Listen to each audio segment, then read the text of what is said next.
Aishwarya Didish of Fident Asset Management. Aishwarya, a very good morning and a very happy new year to you.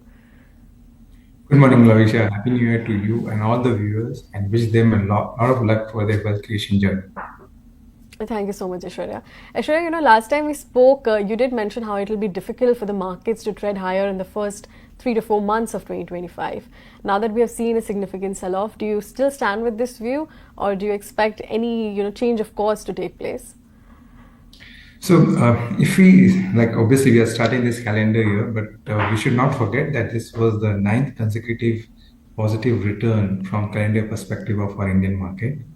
And if I look closely on FY calendar year 2024, the first half was very robust, right? We made a very decent return, which was large part of it was washed out in later half to 2024, and we all know the reasons around that.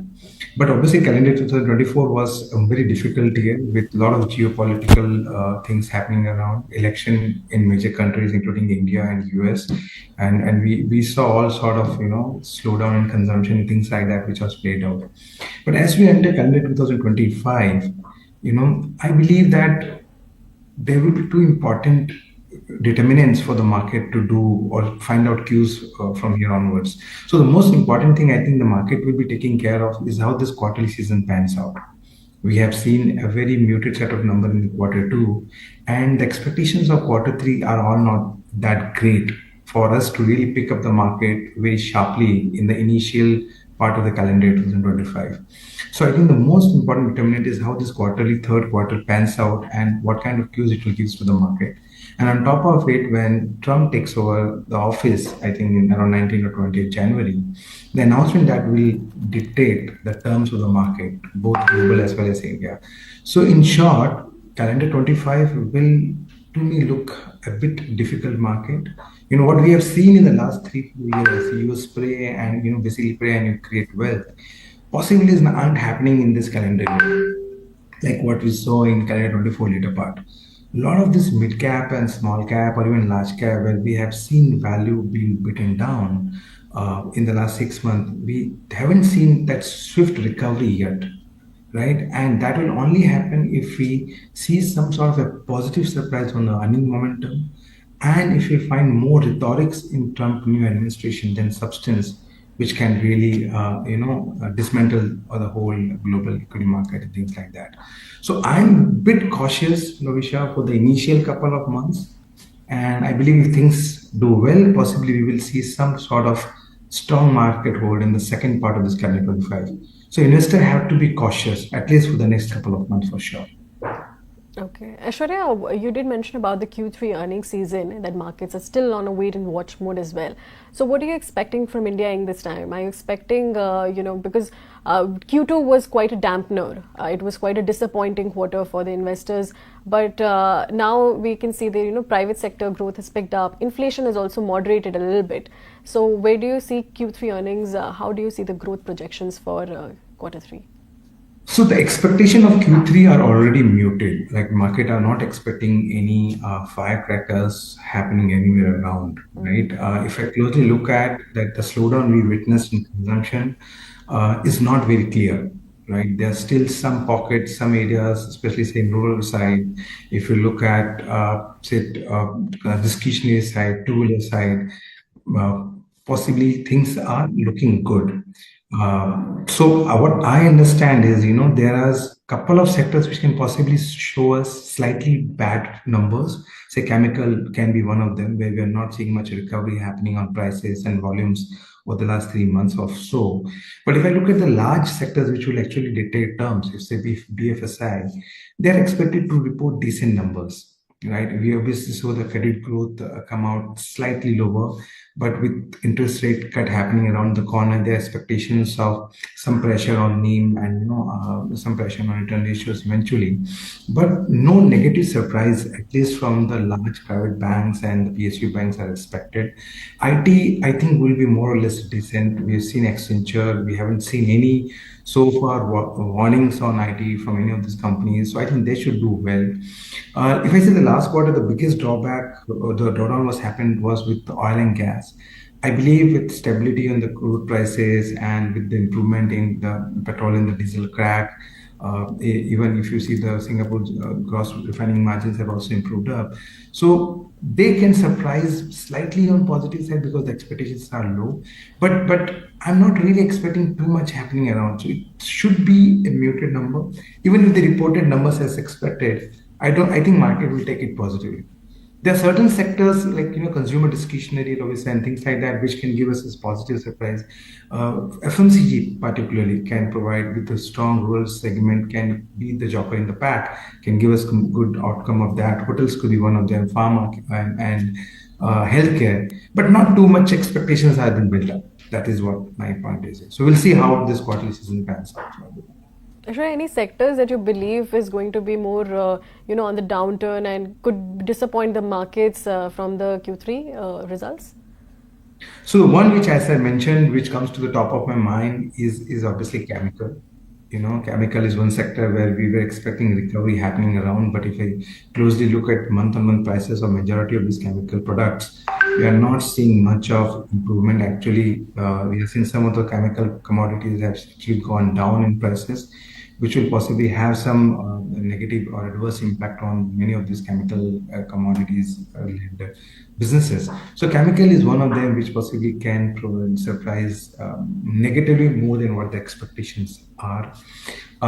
If I just look at some of the data, you see industrial real estate have done phenomenally well in this calendar 24.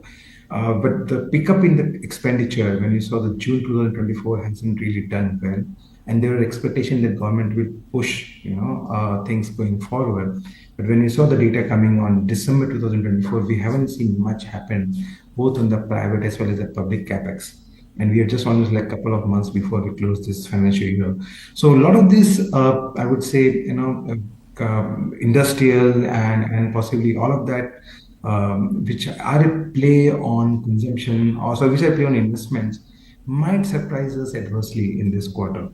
So that is one of them. Auto, if you see, should be like there have been investors darling, one of the best performing sector, especially in the H1 of 2024 in calendar year. Possibly will not really put up great numbers. So I believe auto also would be kind of a mixed bag where the expectations are pretty decent. So chemical, industrial, and automotive are the area which can cause negative surprises than what the street is expecting. Okay. What about the new age themes, Aishwarya? Because we did talk about traditional businesses, but what about how are you viewing like the Zomato, Swiggy, or PB FinTech for that matter? So we are, I have to put it a bit prominent here that we are very, very positive on this whole space. I believe when the way we are moving up close to $5 trillion market cap, which India is playing close to $4 trillion GDP, we can't be much bigger unless we really create a lot of wealth in these businesses which are powered by digital, right? So even in our fund at Trident, we have a decent exposures to the Zomatos of the world and other digital companies. And I believe the growth is very, very strong in segments like this. And as I said initially in my initial, when we started this, that money making will not be very easy in this calendar year 25. You have to stick with businesses who are reporting strong earning growth, where we are seeing that the re-rating potentials is very strong. And one of the sectors which comes to the top of my mind is all of these new age businesses. So that is we are very, very positive on that. But obviously, the valuations here are pretty stretched. A lot of easy money making has already happened. So one have to be very careful that the quarterly results for the next 2 to 3 quarters live up to the expectations of the market in businesses like this. Otherwise, the derating can also happen very swiftly. So one have to be careful. But when we are doing our analysis and we are making in our own numbers, we believe that these businesses of new age businesses, even the platform businesses, where there's a play on financialization of saving, are expected to report very, very decent numbers. And we are excitedly looking forward to the numbers that they print for them to sustain this kind of wealth creation that they provided to investors. Okay. Aishwarya, after Q2, plenty of earnings downgrades happened. Markets did see quite a bit of a sell-off. And, a lot of sectors also did see a lot of correction as well. So any sectors that you believe would warrant more correction from here on? if the Q3 earnings, if you believe that the Q3 earnings is not going to pick up pace in line with the market expectations? So see, one thing I want to really point out to all the investors or viewers here that if I see the last say 4 or 5 year of earning trajectory of India, and if we look at how the stock performance has been, right, they are more or less in tandem. So earning growth from FY20 to FY25 expected is close to around 16-17%, right? And where when we look at the price performance, it's been close to around 14% CAGR over the last 5 years. So we have not seen huge amount of valuation froth being there in many of this, especially after the last 6 months when we have seen that de-rating happens very very aggressively.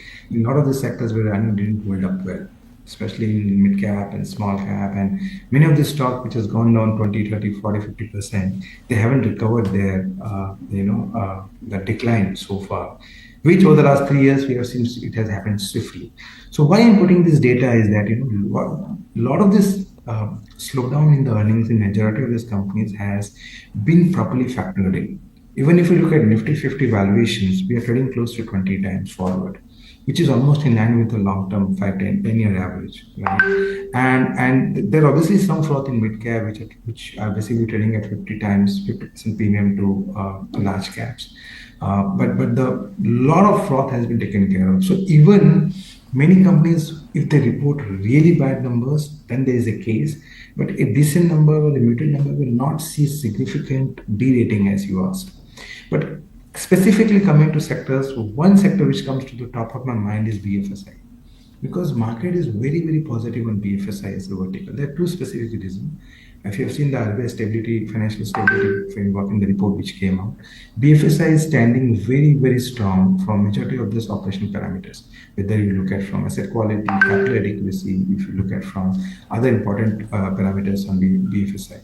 And even if you look at the credit growth and deposit growth, which was basically missing, has also inched up. So the expectations from BFSI is decent. But if we see some sort of surprise, like what we saw with IndusInd Bank, with MFI exposure last quarter, if we see some negative surprises coming on BFSI, then we can see some bloodbath happening, because last quarter the investors are very, very bullish because of the valuation and the growth part. So that is one sector which I will be very, very careful of, especially in quarter 3. Aishwarya, what about the microfinance sector? Because in the RBI report also, like you were talking about, we saw that the stress did double from the April to September period. So how should traders position themselves for the MFI sector? So, even in various of my previous interviews, I have categorically asked investors to stay away from MFI. I think it's a very beautiful business, but you have to time it with perfection. You don't make this kind of ROAs and NIMs across any of this other BFSI vertical. But I somehow believe, if you look at many of these companies, the small finance banks who have a decent exposure to MFI, they're all down 40-50%. The problem is, as you mentioned, that we are not seeing any recovery happening on asset quality with our interaction with many of these companies. So the pain is here for at least some more quarter, right? So even if investors who want to be opportune and get into these companies, I believe that there could be a 6-month, 9-month kind of a stress in the whole system before we see any sunshine. So that the risk reward is not really favorable, in spite of the valuation comfort. And coming back to your questions about the negative surprises, is I believe a lot of these companies who have exposure to MFI possibly will come out with more deteriorated data in quarter 3. This is what we're expecting at Fident. So we obviously are not having any exposure to MFI, but if anyone want to keep or bring that exposure, I believe it's not in yet in time. You still have a couple of quarters to wait out to see really how the things pans out. Similarly, like Lavisha, what happened in chemical, the markets was very expecting gradual recovery in chemical prices and things like that, but that still hasn't turned out favorable.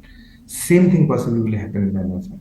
And if you look at this stability report, the area which I think the RBI is a bit worried about is unsecured lending and businesses like that. So we have to be a bit more